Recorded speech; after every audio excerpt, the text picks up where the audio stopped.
오늘따라 짜증나게 왜 이렇게 수긍이 안 되노?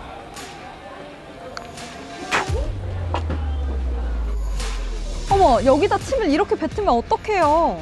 먹고 니는 별빛이 내린다.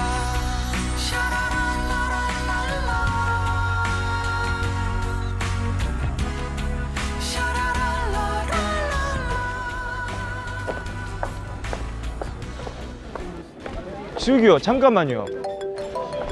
하필 이럴 때. 예 망치형님. 니 어디서 뭐하노? 수금 다 했나? 아니 지금 그게 중요한 게 아닙니다. 답답하네. 끊습니다. 여보세요? 여보세요? 이 자식이 미친나? 뭐 하는 짓이에요? 첫눈에 반했습니다. 나랑 사귀시대. 네? 미쳤나 봐.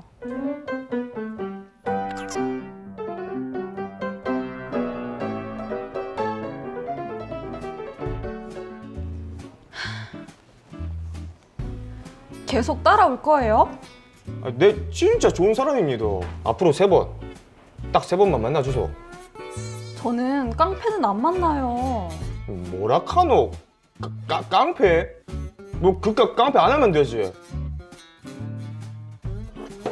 뜨거워라. 그리고 교회 다니는 남자 아니면 싫어요. 교회요? 하나님이 어딨노?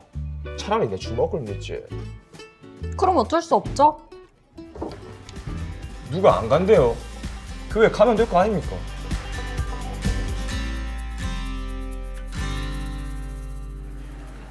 예, 아주 덕풍 시장에서 찍었대요. 그 많은 산으로 오가는 데서 너무 고생했는 것 같아요. 여러분 다음 주가 또 궁금하시죠? 예, 다음 주 명절이지만 이거 나오셔야 이게 결과를 이제 보게 됩니다. 예, 남의 행복을 훔쳐서 살아가는 그런 밑바닥 그 인생이 우연찮게 새롭게 살아갈 삶의 이유를 또 하나 발견하게 된 거죠. 우리 삶이 그런 거예요. 오늘 우리 2월 첫 번째 주일이지만 우선순위라는 이 주제를 계속합니다. 당신은 무엇을 위하여 살아가는가? 그 삶의 이유. 우리가 문득문득 이런 내 삶의 여정에서 자기 자신에게 내가 왜 살지? 그 삶의 이유를 물어보고 여러분 여기에 대한 대답이 없다면은 우리 삶은 굉장히 위험한 거예요. 그 인생 숙제 같은 질문이 당신은 무엇을 위하여 살아가는가? 여러분 우리는 늘 이 내 삶의 방향 이유를 생각하면서 살아야 우리가 주어진 삶을 허비하지 않고 살아가게 되거든요. 이 젊은 구글러의 편지라는 그 참 김태훈이라는 사람의 쓴 책인데 제가 몇 년 전에 아주 젊은이들의 가슴을 흔들어 놓을 만한 그 책을 제가 읽은 적이 있어요. 근데 이분이 이 구글에서 일하는 분인데 생각을 스무라는 남자 또 그런 책을 하나 썼어요. 거기에 이제 그 어느 회사 신입 사원들 면접 그 상황의 이야기를 거기에 써놓았더라고요.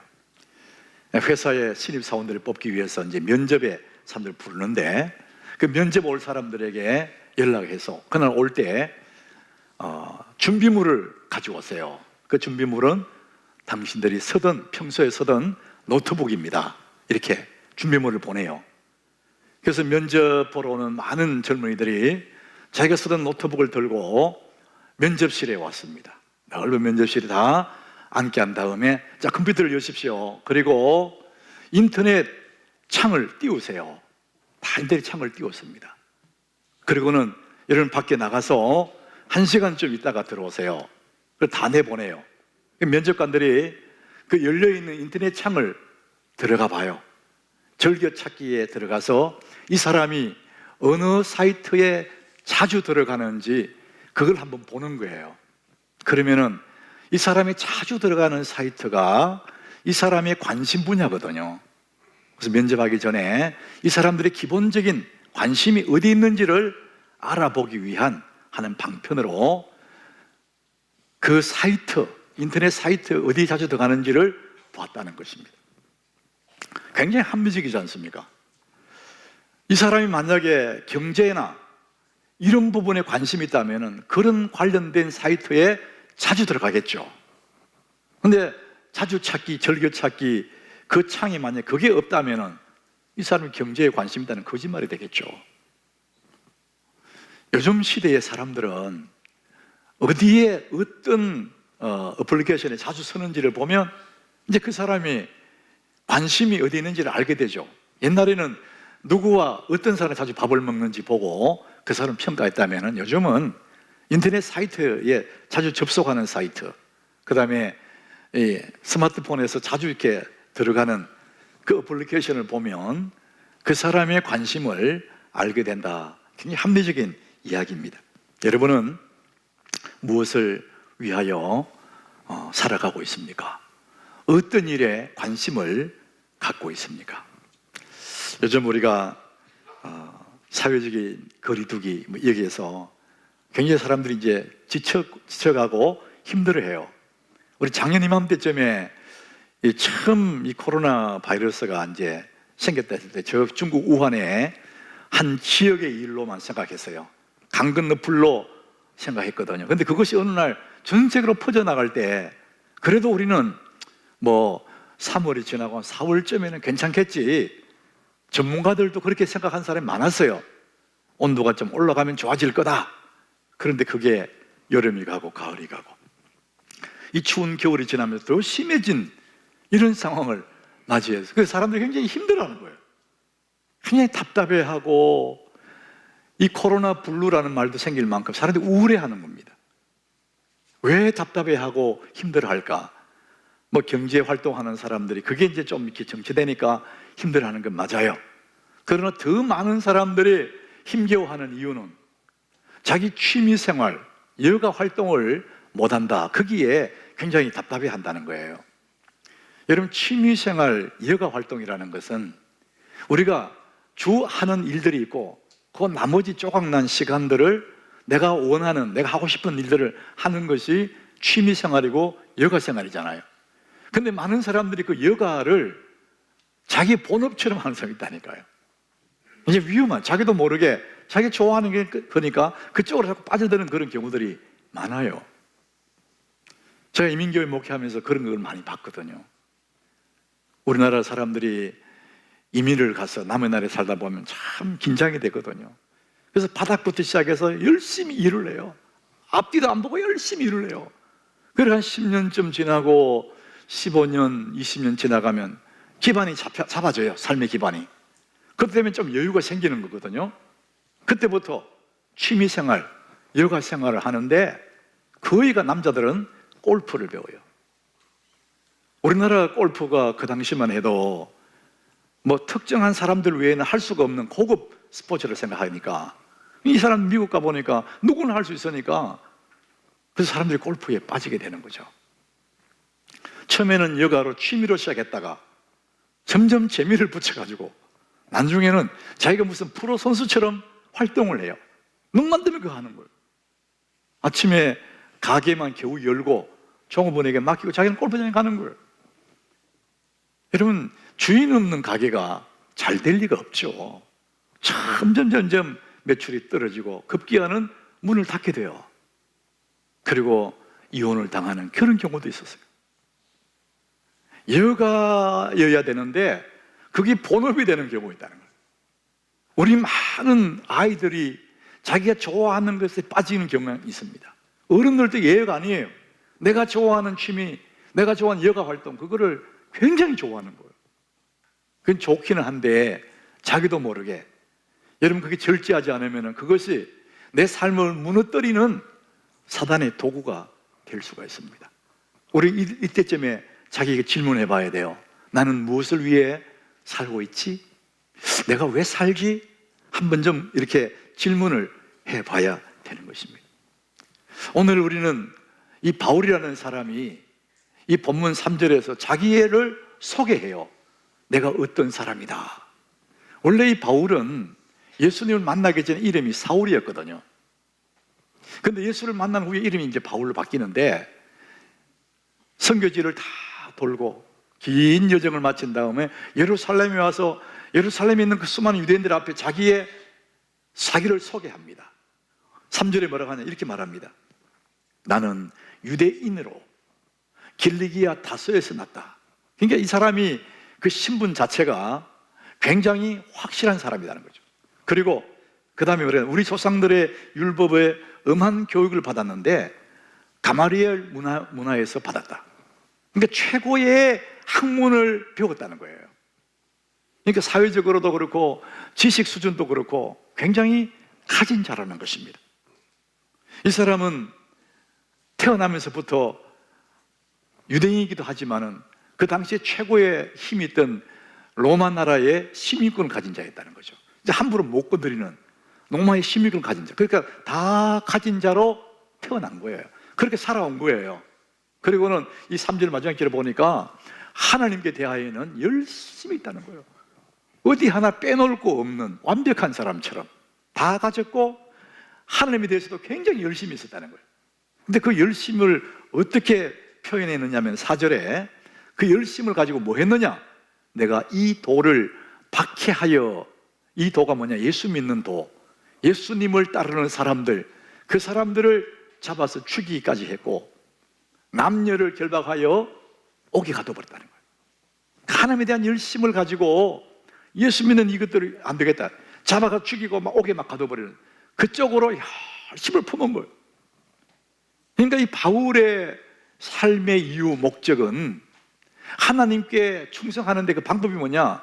예수 믿는 사람들을 죽이고 핍박하고 옥에 가두는 그거였어요. 자신은 열심히 한다고 그랬는데 하나님께서 볼 때는 잘못된 인생을 사는 거예요. 그 삶의 목적이 열심히 냈는데 알고 보니까 잘못된 방향으로 살고 있더라는 거예요. 여러분, 열심히 산다고 다 옳은 것은 아니에요.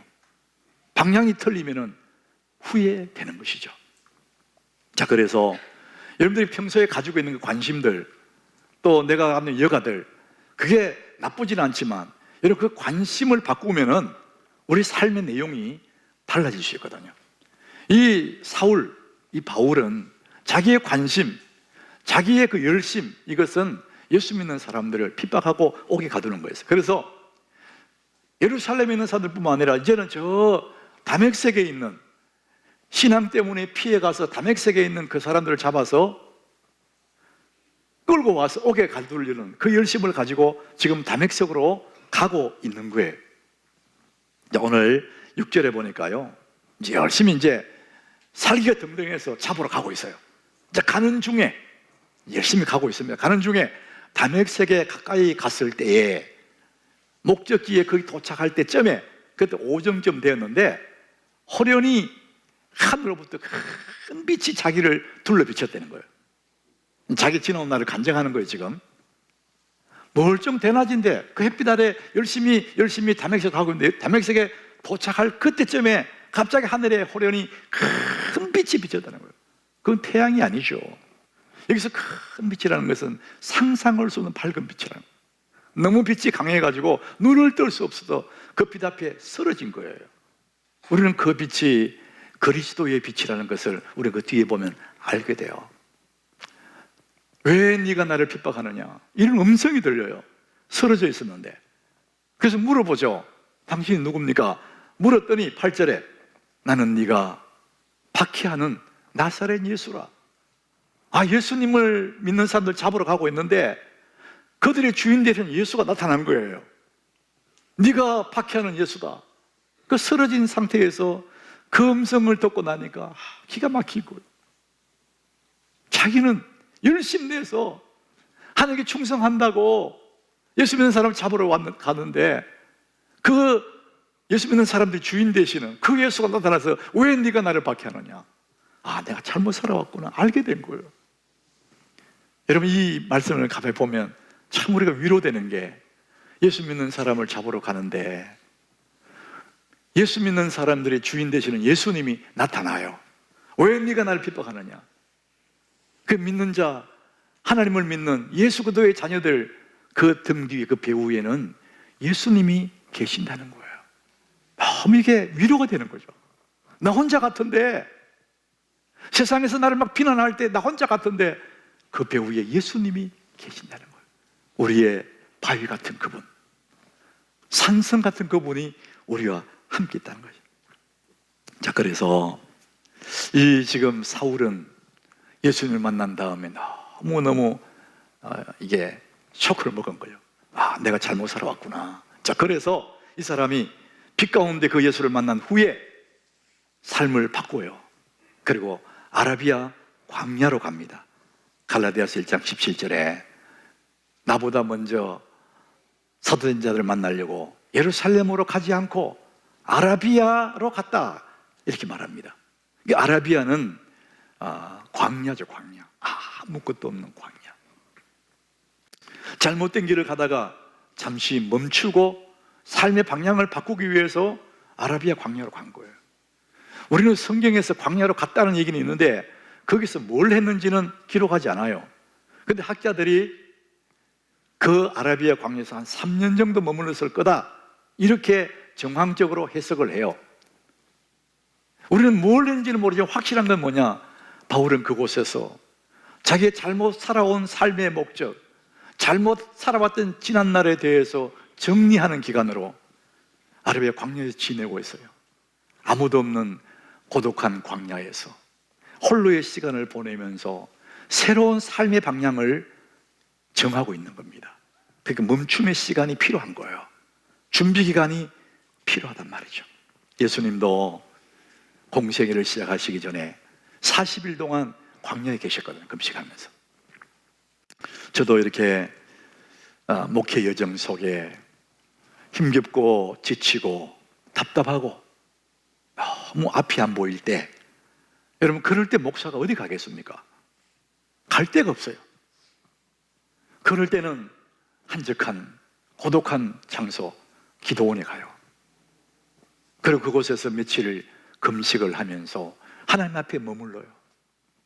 너무 배가 고프니까 부르짖지도 못하고 주님 앞에 토로하죠.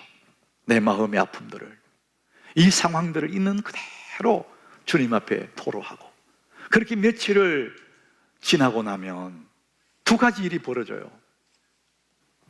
힘겨워왔던 그 문제가 해결이 되든지, 아니면 그 일을 내가 감당할 수 있는 힘을 내게 주시든지, 이 일들이 일어나는 겁니다. 사랑하는 여러분, 우리가 살다 보면 답답한 일을 만날 거예요. 나도 모르게 삶이 무의미해지기도 하고 자꾸만 내려가는 것 같은 이런 위기를 느낄 때가 있을 거예요. 여러분, 그럴 때 우리가 뭐 합니까? 여러분, 기도가 답인 줄로 믿습니다. 우리 삶의 어려움을 만날 때에 기도가 답이에요.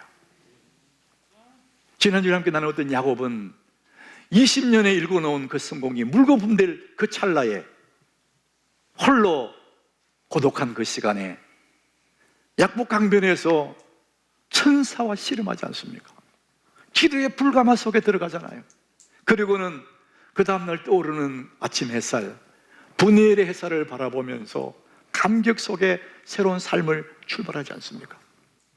여러분, 기도가 답입니다. 요즘 사람들이 다 코로나 블루, 너무 답답하다 이렇게 말하는데, 여러분 이 시기가 어쩌면은 여러분 믿음의 사람, 믿음의 눈으로 바라보면서 이 시기가 내 새로운 삶의 방향을 터나는 그런 기간으로 삼고, 오히려 이럴 때 주님 앞에 물어보고 주님의 영광을 바라보고 우리의 신앙의 내면적으로 더 키워간다면 오히려 이 시기는 우리에게는 정말 위기가 아니라 기회가 되는 그런 복이 있을 줄로 믿습니다. 이 사울은 예수를 만난 다음에 아라비아 광야에서 그런 시간들을 보내고 있어요. 그리고 그곳에서 새로운 방향을 향해서 결단을 해요. 그리고 굳은 결심을 하고 인생을 살아요. 그래서 예수님 때문에 매도 많이 맞고 배고픔도 당하고 옥에도 갇히는 이런 일을 겪거든요. 그 자기의 그 결심을 빌립보서 1장 20절에 보면 정확하게 이렇게 말합니다.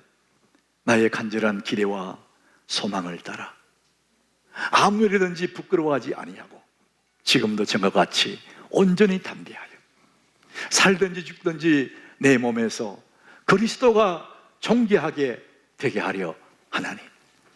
그의 간절한 기대, 소망, 결단인데 삶의 방향을 돌렸는데, 이제는 예수 믿는 사람들을 괴롭히기 위해 살았는데, 이제는 그 예수를 위해서 간절한 기대, 소망을 가졌는데, 살든지 죽든지 내 몸에서 그리스도가 존귀하게 되게 하려 합니다. 자기는 지금 옥에 갇혀 있거든요. 근데 간절한 기대, 소망이 옥에서 나가는 것이 아니라, 옥에서 나가서 성공하는 것도 아니고, 자기의 간절한 기대, 소망은 살든지 죽든지 이제는 내가 내 몸에서 그리스도 존귀하게 되는 것. 그 삶의 방향을 완전히 바꿔버린 거예요. 삶의 이유를 바꿔버렸어요. 그 다음 절에 보면 이렇게 말해요. 이는 내게 사는 것이 그리스도니 죽는 것도 유익함이라. 여러분, 우리가 죽기를 결심하면, 죽을 가고 딱 하고 나면요, 세상에 겁날 게 아무것도 없어요. 여러분, 그런 게 있잖아요. 딱 죽기를 가고 딱 하면은요, 겁날 게 없어요. 지금 사도 바울은 삶의 목표를 정했는데, 사는 것도 좋고 죽는 것도 좋은데, 지금 내 속에 주님이 사는데 내가 죽는 것도 유익하다. 그런 거 아무 의미 없다는 거예요. 우리가 왜 잠을 못 잡니까? 왜 막 걱정합니까? 살라고, 부귀영화 누리려고, 돈 좀 더 벌려고, 내 마음대로 잘 안 되니까 막 잠 못 자는 거예요. 여러분, 그게 나쁜 것은 아닌데, 여러분 삶의 이유, 여러분 삶의 가장 우선순위에 예수님을 두시길 바랍니다. 내게 사는 것이 그리스도니 주님 때문에 내가 살고 있다니, 그러니까 그분 때문에 죽는 것도 유익하다. 이런 우선순위를 딱 정하고 나면 세상에 겁날 게 아무것도 없는 거예요. 이런 지금 팬데믹 이런 상황 아무리 쳤을 때도 겁날 게 없는 거예요. 왜? 사는 것이 그리스도인데 뭐, 죽는 것도 유익한데 뭐. 여러분, 우선순위에 주님이 계시기를 축복합니다. 내 삶의 이유 가장 첫 번째가 주님이라는 거예요. 그러면 아무 문제가 없다는 거예요. 자, 그래서 우리가 내가 평소에 관심을 가지고 있던 그런 것, 그것을 이제 넘어서서 삶의 목적이 되게 하는 거예요. 내 삶의 목적, 그리스도를 위하여. 여러분, 그걸 갖게 되면은요, 나머지 모든 것은 다 의미가 있는 거예요. 서울대 종양내과 교수가 김범석이라는 그런 교수님이 있는데, 이분이 많은 그 종양을, 이 종양을 가진 사람들을 대하는 의사예요. 근데 이분이 많은 이제 환자들을 돌보면서 그들과 만나면서 이런 에피소드를 가지고 어떤 죽음이 삶에게 말했다, 이런 책을 안 썼어요. 어떤 죽음이 삶에게 말했다. 이분이 이제 서울대학병원에 있으니까 그래도 대학병원에 마지막에 가는 경우도 있고, 또 좀 비싸고 그러니까 그래도 좀 사회적이 좀 저변 사람들 그게 오지 않겠습니까? 그분들이 나름대로 가진 자들이, 이 사람들이 평소에는 그렇게 세상을 다 가진 것처럼 떵떵거리면서 큰 소리를 치면서 그렇게 살다가 몸에 종양이 들어왔어. 이제 죽음의 그림자가 저만치 보이기 시작할 때, 그제서야 정신을 차린다는 거예요. 자기는 영혼의 안 죽을 것처럼 자기 좋아하는 일이 막 뛰어다니고 살다가 죽음의 그림자가 저만치 보이기 시작하면 그제서야 정신을 차린대요. 그리고는 의사에게 말한대요. 선생님, 내가 10년은 더 살아야 되는데, 내가 10년은 더 살아야 됩니다. 이 의사가 그 말을 듣고 물어본대요. 선생님, 그러면은 10년 더 살게 되면 뭐 하실 건데요? 아무 대답이 없대요. 뭐 계획이 있고 뭐 목적이 있어서가 아니라 그냥 더 살고 싶다는 거예요. 여러분, 이 시점에서 여러분께 제가 한번 질문해 보겠습니다. 여러분은 무엇을 위해 삽니까? 아무 생각 없이 그렇게 삽니까? 여러분, 인생 숙제가 뭡니까? 내가 왜 사는 건지, 내가 무엇 때문에 살지, 이게 인생 숙제예요. 여러분은 무엇을 위해 살고 있습니까? 오래전에 아주 오래 젊을 때 그때 중등부, 고등부를 함께 지도했던 그 당시 집사님이 장로님이 되셨는데 이분이 작년 여름쯤에 제게 참 좋은 글을 하나 이렇게 보내왔어요. 그 글 내용이 영국 런던에 캔터베리 교회라는 그런 교회가 있답니다. 캔터베리 교회. 그 교회 관리하는 사찰 집사 니콜라이라는 집사님이 계시는데 그분이 이야기해요. 이분은 17살에 교회를 관리하는 사찰 집사가 되어서 76세가 될 때까지 이제 그 일을 한 거예요. 근데 이분이 이제 교회에 험한 일도 하고 허드렛 일도 하고 그러지만 가장 중요한 게 종을 치는 일이랬답니다. 우리나라도 옛날에 교회엔 종을 쳤잖아요. 예배 전에 초종을 치고 잠시 후에 재종을 치고. 그런데 이 니콜라이 집사가 얼마나 충성스러운지 정확하게 그 시간 되면 종을 쳤다는 거예요.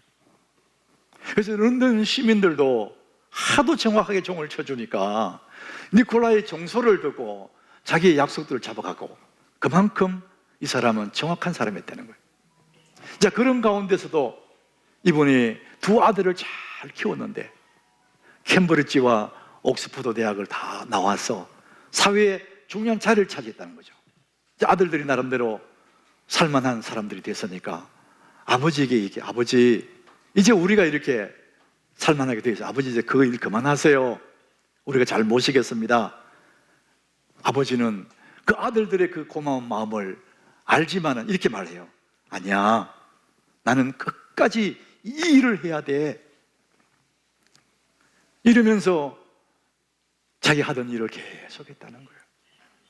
이제 몸이 약해지고 병이 들어가고 그러니까 어느 날 가족들이 다 모여서 아버지의 약한 모습을 보며 걱정하고 이제 운명할 시간이 다 돼가니까 그런데 아버지가 누워서 신음하고 있다가 종칠 시간이 되니까 반사적으로 일어나서 옷을 주섬주섬 주워입고 밖으로 나간 종탑 밑에 가서 종을 치더라는 겁니다.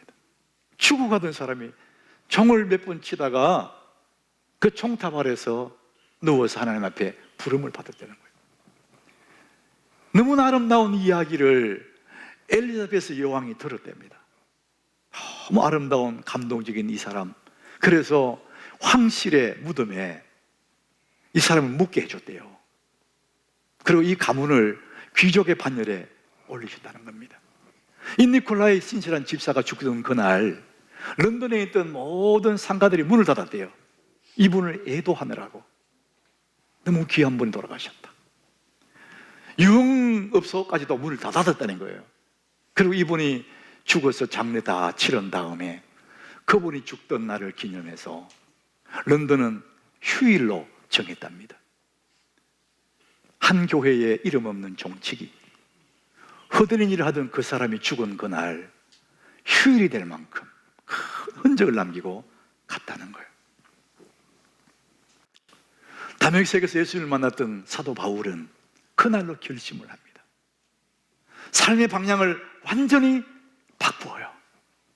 읽었던 좀 전에 빌립보서 1장 20절에 그는 이런 삶의 목적까지 살았다.